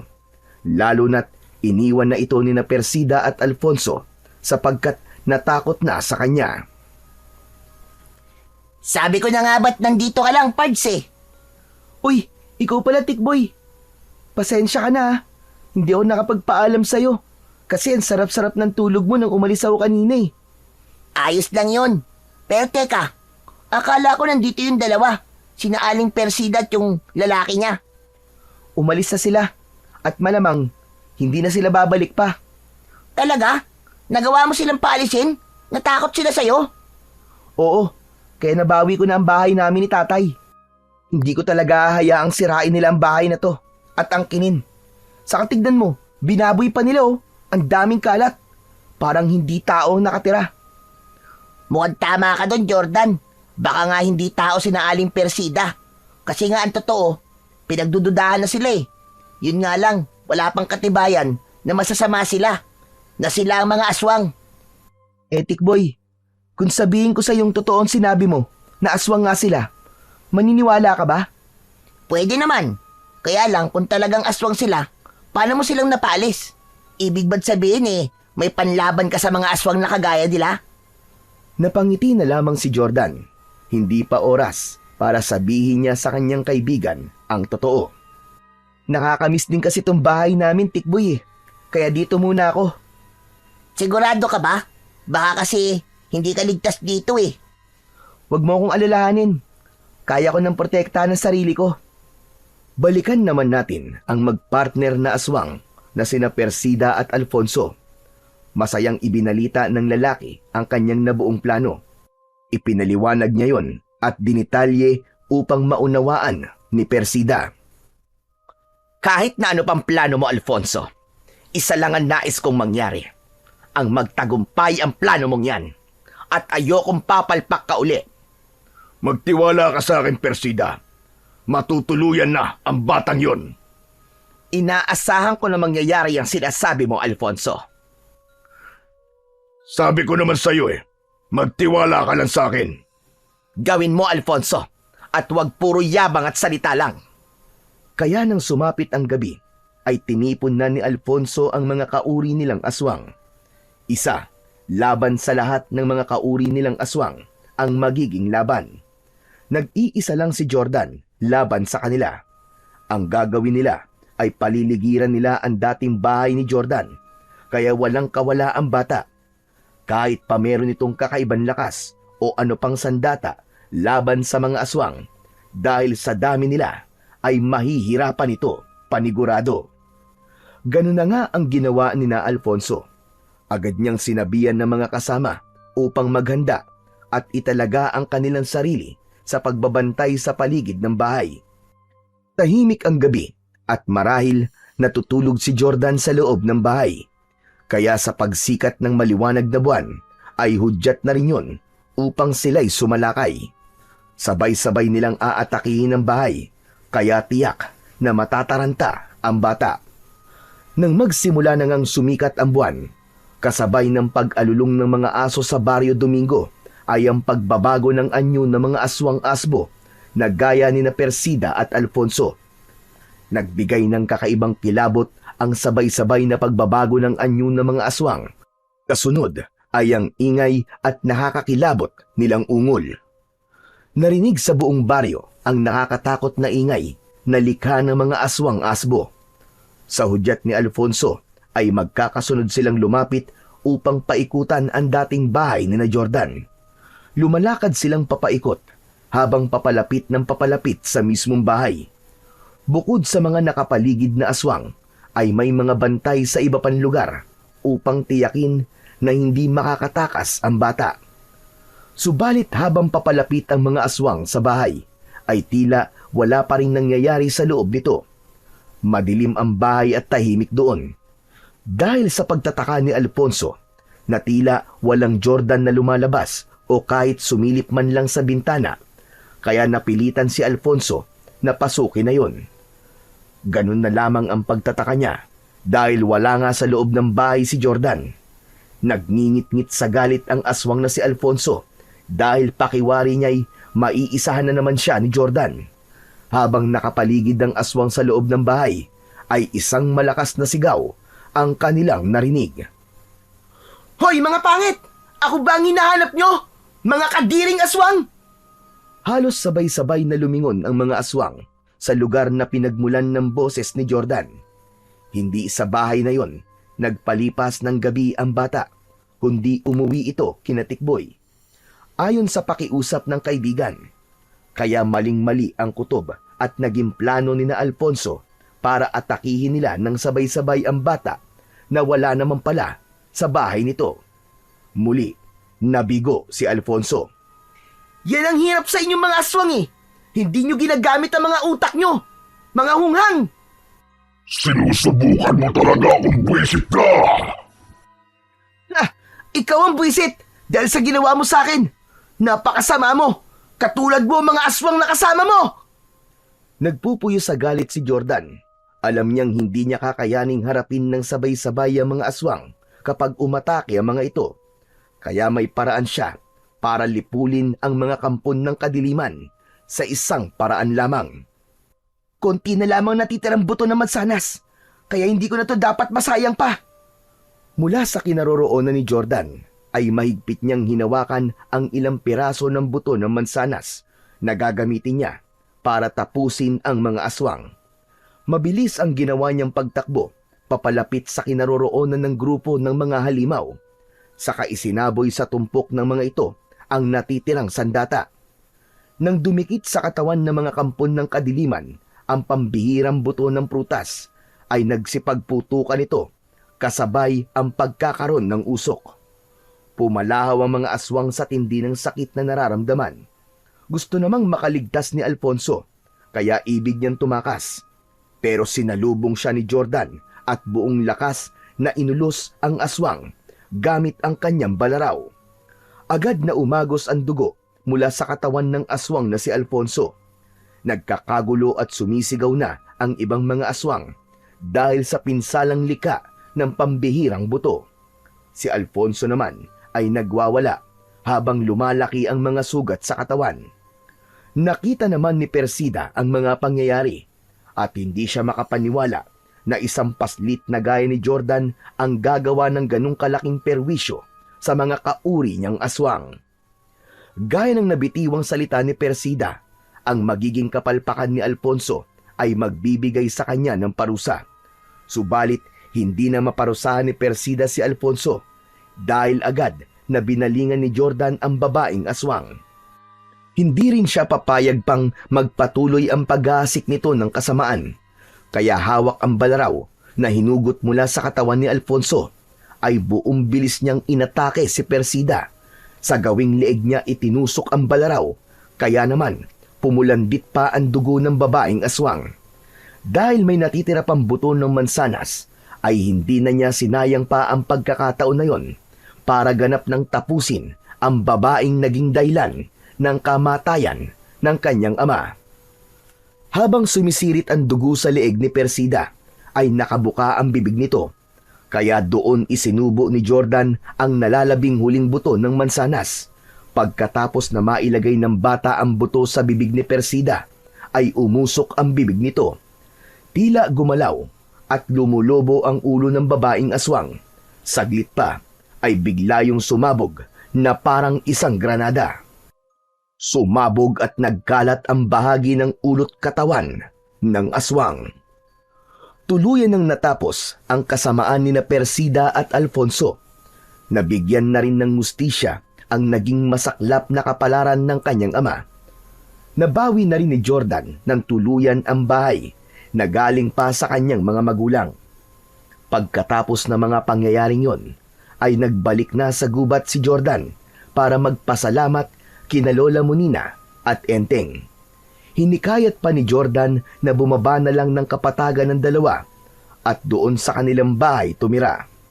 Kaya lang, hindi pumayag si Lola Monina.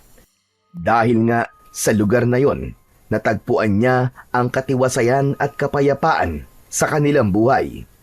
Subalit may pangako ang matandang babae kay Jordan na anumang oras kapag may taong aapi at gagawa sa kanya ng masama, maaari siyang bumalik at hindi siya magdadamot ng tulong. Sa pamamagitan ni Jordan ay muling naibalik ang kapayapaan sa Barrio Domingo. Hindi man madali ang kanyang naging karanasan at pinagdaanan, siya naman ang naging mapalad dahil naging daan siya para sa kaligtasan at katahimikan ng taga-Barrio Domingo. May pagkakataon na ang hindi magandang nangyayari sa buhay natin ay siya palang paraan upang makita natin ang ating halaga at pakinabang. Ang maging instrumento para sa katiwasayan ng buhay at pamumuhay ng ating kapwa-tao.